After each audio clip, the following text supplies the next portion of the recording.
కురుక్షేత్రం మరవని వీరుడట, దేవులను సైతం తన పరాక్రమంతో ఆశ్చర్యపరిచిన అరివీర భయంకరుడట. తనని ఓడించనీకి పంచభూతములు ఏకమైనవట. భూమాత ఆగ్రహించినట, ఇంద్రుడు మోసపూర్చినట. జగత్తేలి శ్రీకృష్ణుడు సైతం గురుశాపాన్ని ఉపయోగించుకున్నట. నిరాయుధుని చేసి చంపవలసి వచ్చినట. అతడే శ్రీ సూర్యపుత్ర కర్ణుడట.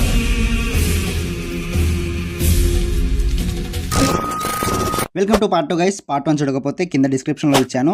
కల్కి Karna relation, what is project K, Yaskin not Kali అనే టాపిక్స్ దాంట్లో కవర్ అయ్యాయి. అండ్ ఈ పార్ట్ 2లో యష్కిన్ గాంధీవం ఎలా ఎత్తగలిగాడు, అసలు గాంధీవం పవర్ ఏంటి, కర్ణుడు పునర్జన్మ ఎత్తాడు సరే కానీ రావడానికి రీజన్ ఏంటి, అండ్ శివుడు పాండవులకు ఇచ్చిన శాపం ఏంటి, బ్యాక్ స్టోరీ ఆఫ్ భైరవ ఏంటి, కల్కి ఫాదర్ భైరవన, అండ్ పార్ట్ 2లో ఏం జరగబోతుంది, ఈ టాపిక్స్ అన్నీ డీటెయిల్గా చూద్దాం. సో వీడియో క్లారిటీ రావాలి అంటే లాస్ట్ వరకు చూడండి. So this is Lucky. Welcome back to Jalsapedia. Yaskin lifted Gandivam, how and what special about it. As per Mahabharatam, గాంధీవాన్ని బ్రహ్మదేవుడు తయారు చేస్తాడు ధర్మాన్ని కాపాడడం కోసం. అది బ్రహ్మదేవుడి నుండి శివుడికి, అక్కడ నుండి ప్రజాపతికి, అలా వరుణదేవుని దగ్గరికి వస్తుంది. ఈ గాంధీవం ముందు ఎలాంటి యోధులైనా దేవుళ్ళైనా నిలబడలేరు. ఈ గాంధీవంతో ఎంతోమంది వారియర్స్ అండ్ దేవుళ్ళని ఓడించారు కూడా. అండ్ ఈ గాంధీవాన్ని అర్జునుడికి అగ్నిదేవుడు ఇస్తాడు. సో అగ్నిదేవుడికి ఒక సహాయం అవసరం అవుతుంది. ఆ సహాయం అనేది అర్జునుడు చేస్తాడు. అలా చేయడం వల్ల ఒక కోరిక అడుగుతాడు, ఏంటి అంటే నాకు నా స్కిల్స్కి తగ్గట్టుగా ఏమన్నా వరం ఇవ్వండి అని చెప్పేసి. అప్పుడు అగ్నిదేవుడు వరుణదేవుని దగ్గర ఉన్న గాంధీవాన్ని ఇవ్వమని చెప్పేసి వరుణదేవుడిని అగ్నిదేవుడు అడిగి అర్జునుడికి ఇస్తాడనమాట. ఈ గాంధీవాన్ని ఎవరు పడితే వాళ్ళు ఎత్తలేరు. కేవలం అర్జునుడు, కృష్ణుడు, భీమ అండ్ ఉత్తర కుమారుడు మాత్రమే ఎత్తగలరు. అండ్ దాన్ని వెంటినారి ఏదైతే ఉంటాయో 108 వెంటినారులు ఉంటాయి దానికి.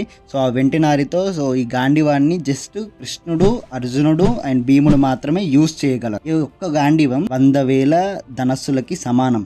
అలాంటిది యష్కిన్ ఎలా ఎత్తగలిగాడు అంటే, క్లైమాక్స్ లో యష్కిన్ కల్కి సీరంని తనలో పెట్టుకుంటాడు. సో హీ హ్యాస్ కల్కి ఆర్ కృష్ణ పవర్, అందుకే తను ఎత్తగలిగాడు and he can use it. Reason for Karna rebirth, వరాల వల్లనో లేక ఈ పుట్టుక సైకిల్ వల్లనో ఎలానో అలా కర్ణుడు అయితే పుట్టాడు. కానీ పుట్టుకు రీజన్ ఏంటి అంటే, ఇప్పుడు గాంధీవం యష్కిన్కి దొరికింది. గాంధీవం ముందు దేవుళ్ళు సైతం నిలవలేరు. తనని ఆపడానికి కృష్ణుడు కూడా పుట్టలేదు. మరి ఆపాలి, ఎవరు ఆపగలరు? అగ్నిదేవుడి రథం, వాయుపుత్రుని రక్షణ, ముల్లోకాలేలే కృష్ణుడి సారథ్యం, దేవుళ్ళు సైతం ఎదురు నిలవలేని గాంధీవం, ఒకేసారి 1000 బాణాలు వేసే వరం గల పరాక్రమ వీరుడు అర్జునుడు. ఎవరు నిలుస్తారు వీళ్ళకి ఎదురు? కానీ గురు పెట్టిన శాపాలున్నా, రక్షించే కవచకుండలాలు లేకున్నా, ప్రకృతి వ్యతిరేకించిన విజయధనస్సుతో రథాన్ని, వాయుపుత్రాన్ని, కృష్ణుణ్ణి లెక్క చేయకుండా ఎదురు నిలిచిన వీరుడు కర్ణుడు.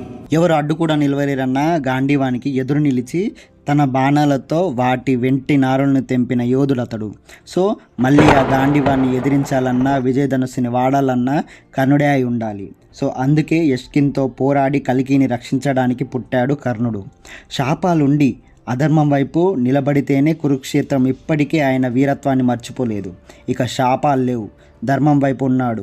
మీ ఇమాజినేషన్కే వదిలేస్తున్నా. పాండవులు ఉన్నారుగా, అర్జునుడు ఉన్నాడుగా, వై కౌరవులకు చెందిన కర్ణుడు ఆయన అశ్వత్థామ. పార్ట్ 1లో చెప్పినట్టు, భవిష్య పురాణంలో చెప్పినట్టు పాండవులు మళ్ళీ పుడతారు కలియుగంలో, మళ్ళీ సెకండ్ కురుక్షేత్రం జరుగుతుంది, అప్పుడు కౌరవులు గెలుస్తారు అని చెప్పేసి శివుడు శాపం పెట్టాడని నేను చెప్పాను కదా. So Vishnu is brilliant right here. కంటే కౌరవులు గెలుస్తారు. సో ఆ కౌరవుల్ని ధర్మం కోసం పోరాడాలా చేస్తే ఇస్ ద థాట్. సో ఇప్పుడు కౌరవులకు చెందిన అశ్వత్థామ, కౌరవులకు చెందిన కర్ణుడు ధర్మం వైపు నిల్చొని ధర్మం గెలవడానికి పోరాటం చేస్తున్నారు. సో శివుడి శాపం ప్రకారం కౌరవులు గెలుస్తారు. ఇక్కడ కౌరవులు ఎవరో తెలుసు కదా, that's the plan of Krishna. Most controversial question, who is కల్కి father and back story of Kalabhairava. మనకి భైరవ ఫ్లాష్ బ్యాక్ తెలీదు, చెప్పిన ఫ్లాష్ బ్యాక్ కూడా నిజమో కాదో, బికాజ్ బుజ్జి ఇంకోసారి అడిగితే ఇంకో ఫ్లాష్ బ్యాక్ చెప్తాడని చెప్పేసి ఉంటుంది. సో ఫ్లాష్ బ్యాక్ నిజమో కాదో అనేది మనకి ఇంకా క్లారిటీ లేదనమాట. ఇక్కడ పురాణాల ప్రకారం చూస్తే విష్ణు ఏ అవతారంలో అయినా శివుణ్ణి పూజిస్తాడు. శివుడు ఏ అంశ అయినా కూడా విష్ణుని పూజిస్తాడు. ఎగ్జాంపుల్ రాముడు, కృష్ణుడు అండ్ పరశురాముడు. మనం వీళ్ళు పూజించి వీళ్ళు ఇసుకతో చేసిన లింగాలు ఏదైతే ఉన్నాయో అవి మనం ఇప్పటికీ దర్శనం చేసుకుంటున్నాం. వాటికి టెంపుల్స్ కూడా కట్టాం. సో రామేశ్వరం, రామలింగేశ్వరం అని చెప్పేసి టెంపుల్స్ ఉన్నాయి కదా. సో మనకు తెలిసిందే, బేసికలీ చాలామందికి తెలుసు. సో విష్ణు అవతారాలన్నీ శివుని పూజిస్తాయి, శివ అవతారాలన్నీ విష్ణుని పూజిస్తాయని. అండ్ విష్ణు అంశ లైక్ హనుమాన్ వచ్చేసి రామదాసుడు. సో ప్రభాస్ పేరేంటి? భైరవ. భైరవ అంశ ఆఫ్ శివ అంటే విష్ణుదాసుడు. సాంస్క్రిట్లో ఏమంటాము అంటే ఇంకా స్పష్టంగా విష్ణు యష్ అని అంటాం.